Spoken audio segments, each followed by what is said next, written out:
as we get more data out as to why Democrats lost, and I phrase it that way specifically based upon the the data. There's a good piece. I think he's got a Substack, Michael Podhorzer. He was the former political director for the AFL-CIO. Now does data analysis. Long story short, the bottom line is that the election in 2024 was not an embrace of Republicans or MAGA beyond what it was in 2020. It was essentially a vote of no confidence in Democrats. And most of that vote of no confidence came by just staying home. He's done an extensive report here, but essentially, the popular vote result was almost entirely a collapse in support for Harris and Democrats, not an increase in support for Trump and Republicans. Essentially, most of Harris's losses were due to an anti-MAGA surge voters staying home. The people who came out motivated by negative partisanship in 2018 and in 2020, and to some extent, less so in 2022, just essentially stayed home in 2024. And there's a couple of things that you can garner from that. One is people didn't have a sense of what Trump's policies were, or they weren't worried about it in the way to motivate them to come out and vote for Harris. They weren't motivated to vote for him, but they just weren't motivated to leave. And there was nothing that the Democrats were offering, or at least communicating as to what they were offering, that motivated these people to leave their homes and come out and vote for Harris. Trump essentially got the same percentage of eligible voters as he did in 2020. And obviously that number goes up because our populations go up. Whereas Harris essentially got 19 million votes less, or as to what she would have had she hit the same number of eligible, same portion of eligible voters had voted for her. Right. It's also the first time since the 1960s that a majority of Americans in the lower income voting bloc, which is voters earning less than $50,000 a year, voted Republican in terms of that majority share. And you can probably draw a line to, like, when we see how Democrats lost so much ground in urban areas in blue states, right? Those are probably more low propensity Democratic partisans who didn't show out. And the question is then why are we tailoring these campaigns to suburbanites? But also, frankly, how much did the genocide in Gaza and the administration's support of that, and how it just showed such a lack of regard for the lives of people who are not white or wealthy, really? How much that affected turnout. I think that based on what we saw in AOC asking her constituents, she has a majority Latino district, the exact kind of district they lost ground in. Like what that was one of the many reasons that were listed and given to her as to why people didn't show up. I think absolutely. And again, we've talked about this ad nauseum. I think it's like there's first order people who refused to vote based upon what was happening in Gaza. And then the second order in that a lot of activists who may have actually gone out and cast a vote for Harris, but were just less motivated and found it more difficult to go motivate people. And I don't know if we'll ever know specifically how those break down. It's possible that the first order numbers could actually be higher than the second order, but certainly they combine. And then on top of that, you also have to remember, despite the fact that, we got Chuck Schumer saying that this weekend that Democratic voters didn't know what Joe Biden did for them. And whose fault is that? They weren't empathetic enough. It's Biden's fault for being unable to communicate and hanging in there. And also, if that's the case, that's still a problem with the party structure, because you have to be able to do politics if you're a political party. But I would also argue that there was also a failure to recognize a lot of the loss that took place under Biden, even from stuff that Biden and the Democrats provided in the first place. But to expect this cohort of voters to be savvy enough to know that something that they got that came a month after Donald Trump left office and then was taken away 2 years into Biden's administration, they're not going around going like, well, if it was only for, it's a bummer about that $300 per child tax credit that I'm not getting anymore. But I know it was Joe Manchin and it was Kristen Sinema.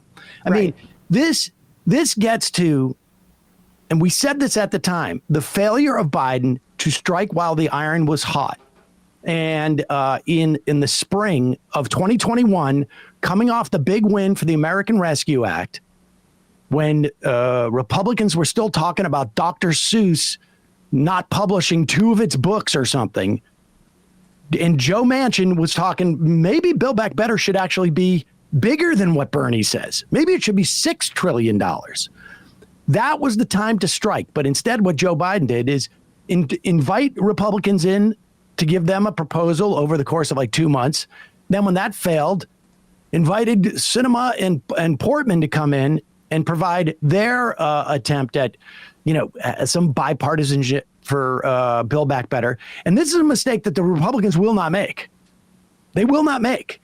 They have 3 more votes in the Senate than the Democrats did, but that's not enough to overcome a filibuster. And they may not have a Manchin in Sinema, but in the summer of 2021, in the spring of 2021, Manchin was not Manchin yet. Mm-hmm. I mean, it was certainly latent.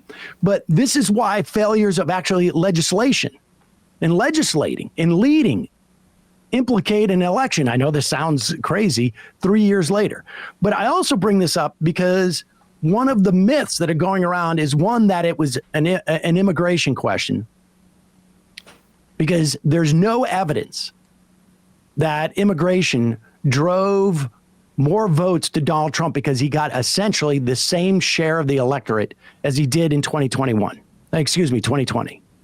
And I also want to say the same thing for the culture war waged against trans people. There is no suggestion, the idea that people were enraged about trans. Are Trump voters upset about trans people? Yes, that's their aggrievement du jour. Yeah.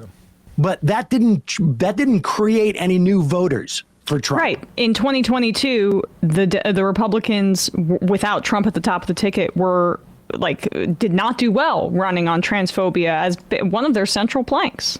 Absolutely not. And I just want to go over this, AP. I mentioned this yesterday, but this is very important to understand, because the people out there who are talking about we have some type of social contagion, the people who are talking about trans rights are overcoming everything, and you can't send your kid to school without coming out trans.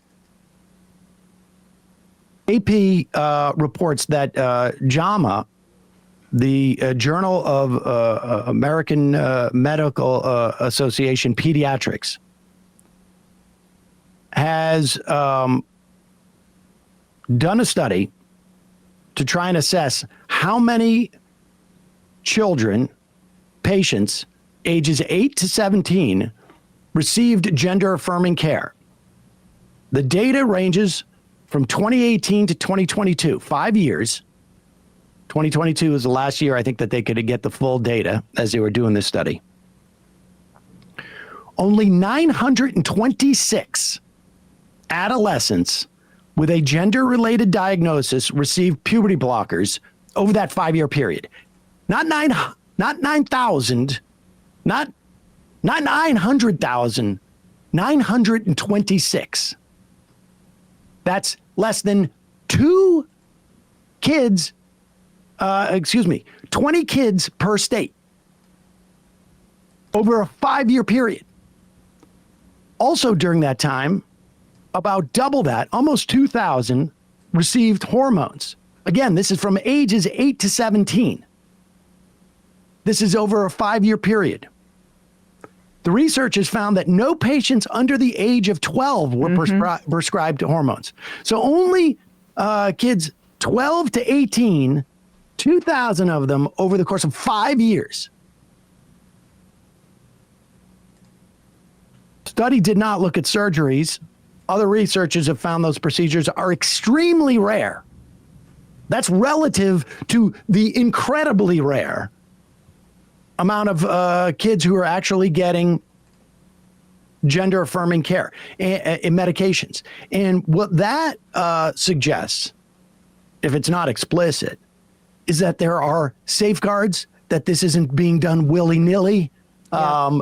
That Johnny's not going to school and coming back Jill or whatever, like Donald Trump has been saying. It's not a new industry. Yeah, they're just sending kids to kindergarten. But even the people who supposedly are like, listen, I'm for trans rights, but I'm just concerned that we are castrating, the children, and we are ruining children's lives willy-nilly. We are not. Cite the actual data. You can tell me that there's one whistleblower who ends up being considered a freak by everybody who came in touch with her at a hospital, causing bomb threats everywhere, saying that the procedures were too lax. But the actual data tells a completely different story. Yep. This, and not to mention the studies that show that the people who receive this care almost overwhelmingly, but almost totally, were happy they engaged in this care. And you can't find any medical procedure or any, frankly, psychological treatment and this that has any better rate of less regret. So, I mean, this is really important stuff to understand. Right. And this is very similar data to the one that Joe Rogan pulled up some years ago. I guess it was just 2 years ago at this point, when Matt Walsh came on to promote his documentary, where he was saying that there were millions of children in this country undergoing trans-affirming care. And this is somebody who supposedly toiled over this data and did a whole documentary about it. When you see the reality of these numbers, just be clear, like, these are not people operating in good faith. They're smear merchants directing hatred towards people because they can't deliver on their politics for a majority of Americans. And when you engage in this culture war, all you're doing, you're not helping children, you're not protecting children. All you're doing is creating more hate, you're creating more suffering, you're helping right-wingers, and you're perpetrating lies and aggrievement and just demonizing the next, cohort du jour that's going to be demonized by the right. That's all you're doing. Hey, folks, don't forget to hit the subscribe button and check out our daily show. We do it every day at 12 p.m. Eastern for about 2.5 hours. We even take phone calls. You should check that out.